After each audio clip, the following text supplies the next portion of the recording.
मध्य प्रदेश में इस समय जिलों में मेडिकल ऑक्सीजन की काफी कमी बताई जा रही है और इसकी किल्लत के बाद अब सरकार कई जगहों से एक साथ शिकायतें आने पर एक्शन मोड में है। आनन फानन में ऑक्सीजन सप्लाई को लेकर के मुख्यमंत्री शिवराज सिंह चौहान ने मीटिंग की और इसमें महाराष्ट्र के साथ साथ गुजरात और यूपी से ऑक्सीजन लेने का फैसला हुआ है। फैसले के मुताबिक प्रदेश में ऑक्सीजन प्लांट की क्षमता को बढ़ाया जाएगा।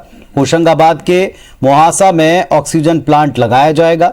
ऑक्सीजन का दुरुपयोग ना हो इसके लिए दिशा निर्देश भी जारी किए गए हैं। वहीं हर जिले में कोविड-19 कमांड कंट्रोल रूम सेंटर बनाए जाएंगे। मुख्यमंत्री शिवराज सिंह चौहान ने महाराष्ट्र के सीएम उद्धव ठाकरे से ऑक्सीजन की कमी को लेकर बातचीत की है। मुख्यमंत्री शिवराज का कहना है कि सीएम उद्धव ठाकरे ने उन्हें संकट के वक्त ऑक्सीजन की सप्लाई न रोकने का भरोसा दिया है। सीएम ने कहा कि कोविड मरीजों को ऑक्सीजन की कमी होने नहीं दी जाएगी। इसके लिए वैकल्पिक इंतजाम किए गए। देवास, जबलपुर, ग्वालियर, शिवपुरी समेत कई जिलों में मंगलवार बुधवार को ऑक्सीजन की कमी की समस्या आई थी। किल्लत का सामना करने के बाद में अब इसकी शिकायतें मिली हैं। मध्य प्रदेश की मेडिकल ऑक्सीजन की डिमांड छत्तीसगढ़, गुजरात, महाराष्ट्र पूरी करता है, लेकिन प्रदेश में कोविड के एक्टिव केस अब 18,000 के आसपास पहुंच रहे हैं और इसके साथ साथ 20% मरीजों के ऑक्सीजन पर होने और महाराष्ट्र से सप्लाई बाधित होने के चलते ये स्थिति बनी। कांग्रेस ने ऑक्सीजन की कमी को लेकर सरकार को घेरा है। हमने बाबई के मोहासा में आईएनएक्स कंपनी ने कहा था हम ऑक्सीजन का प्लांट डालेंगे, तो उसको स्वीकृति दी है, अनुमति दी है।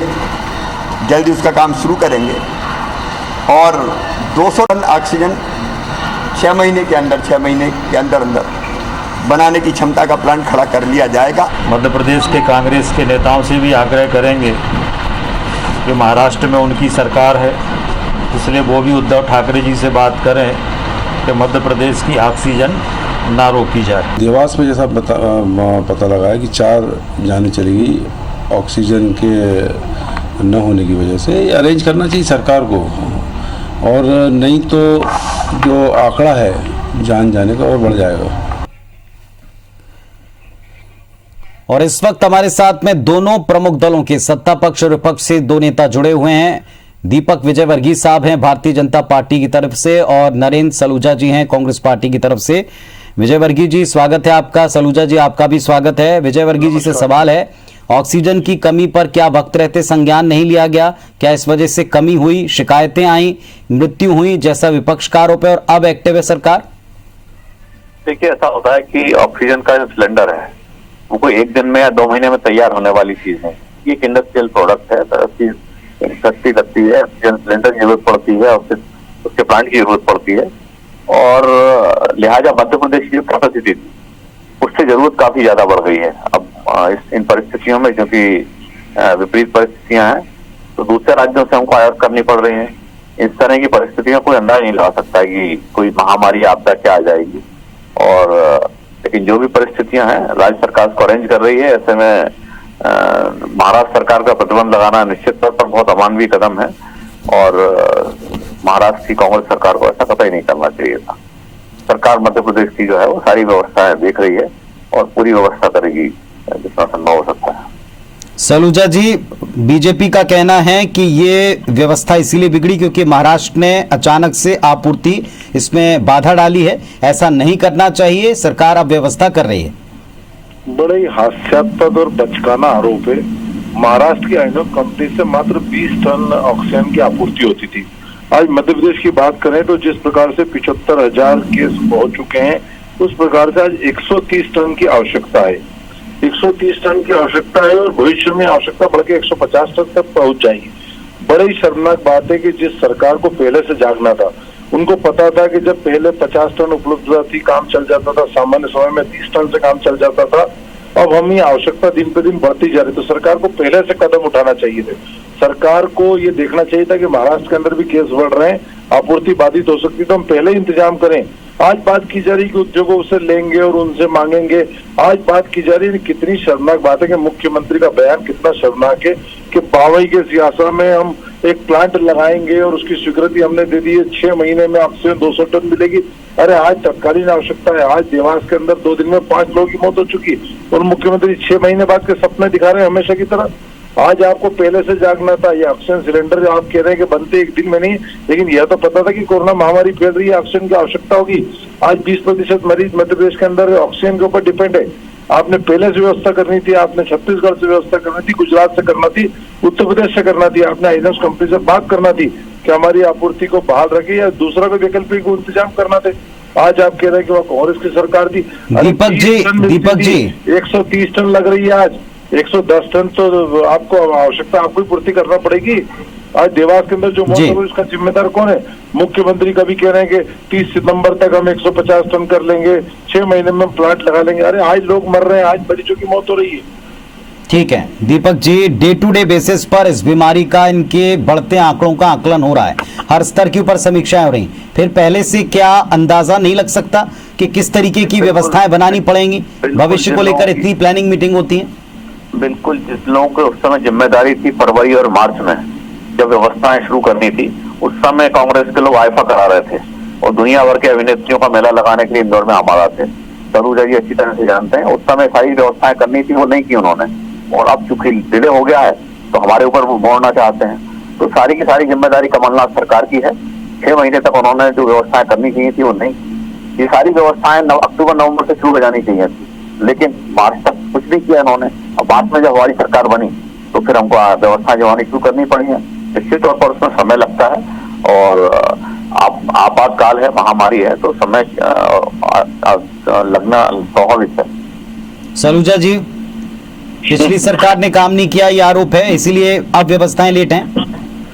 शायद मैं आपसे भी पूछना चाहता हूँ और दीपक भाई से भी पूछना चाहता हूँ कि किसी को पता था कि महामारी रूप ले लेगी जो ऑक्सीजन की व्यवस्था मार्च में रखना थी?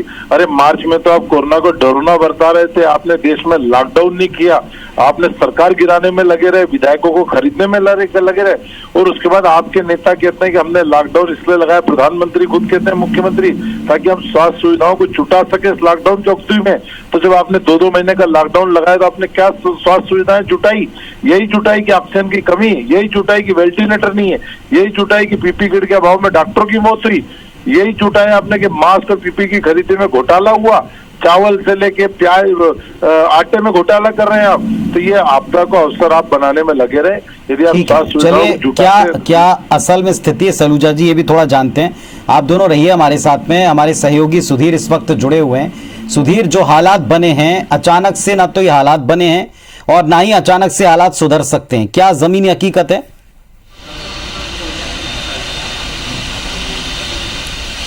देखिए बिल्कुल पुनीत, अगर बात की जाए तो निश्चित तौर पर कहीं ना कहीं अनलॉक के बाद में जो गतिविधियां बढ़ी हैं उसके चलते मरीजों की संख्या में जिस तरीके से वृद्धि हुई है मध्य प्रदेश के अंदर, और कहना होगा कि बड़े हालात जो है मध्य प्रदेश के अंदर आज जो दिखाई दे रहे हैं, एक सबसे बड़ा कारण यही है। नरेंद्र सलूजा जिस बात की बात कर रहे हैं इंदौर और देवास की, निश्चित तौर पर वहाँ पर कई अस्पतालों के अंदर ऑक्सीजन की कमी की बात सामने निकल कर आई है और उसके बाद में सरकार सचेत हुई है। आज मुख्यमंत्री ने एक बड़ी बैठक बुलाई थी जिसमें चिकित्सा शिक्षा मंत्री, इसके अलावा जो PS हेल्थ हैं वो मौजूद थे, और उसके अलावा उन्होंने चर्चा भी की थी कि किस तरीके से मध्य प्रदेश के अंदर ऑक्सीजन की व्यवस्था बहाल रहे।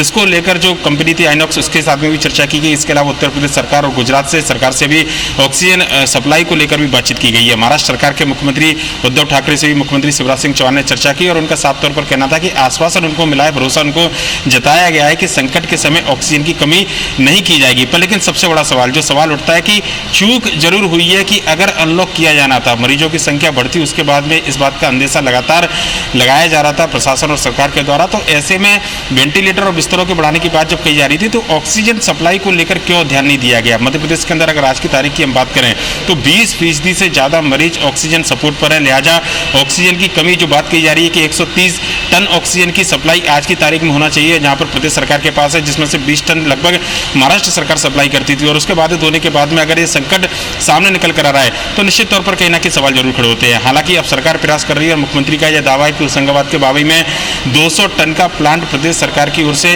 जो कंपनी है आइनॉक्स, उसको बोला गया है और वो कुछ 6 महीने के दौरान इसका उत्पादन भी शुरू हो जाएगा।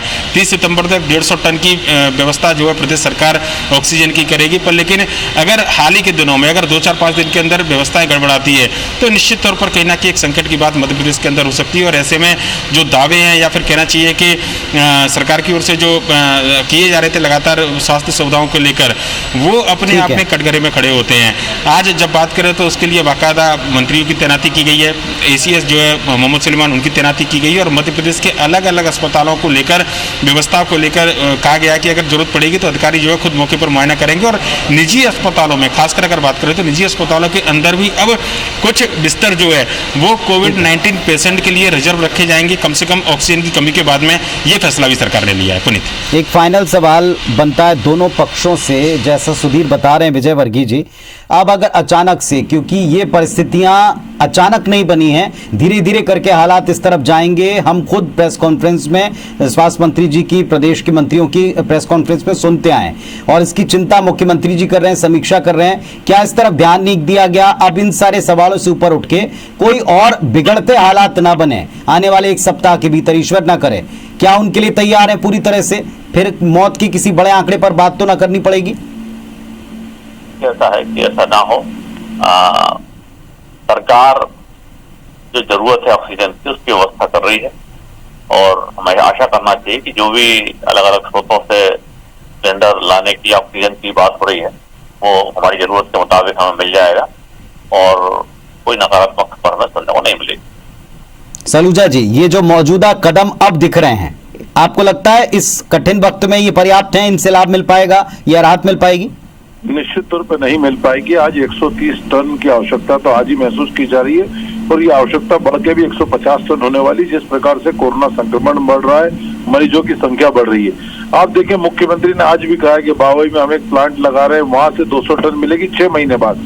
30 सितंबर तक हम इसकी क्षमता बढ़ा लेंगे। आज की कोई बात नहीं करी है, आज की कोई बात नहीं करी है। यदि आज जरूरत पड़ेगी तो ऑक्सीजन की कमी है, उसको लेके कोई इंतजाम नहीं है, सिर्फ झूठी बातें की जा रही।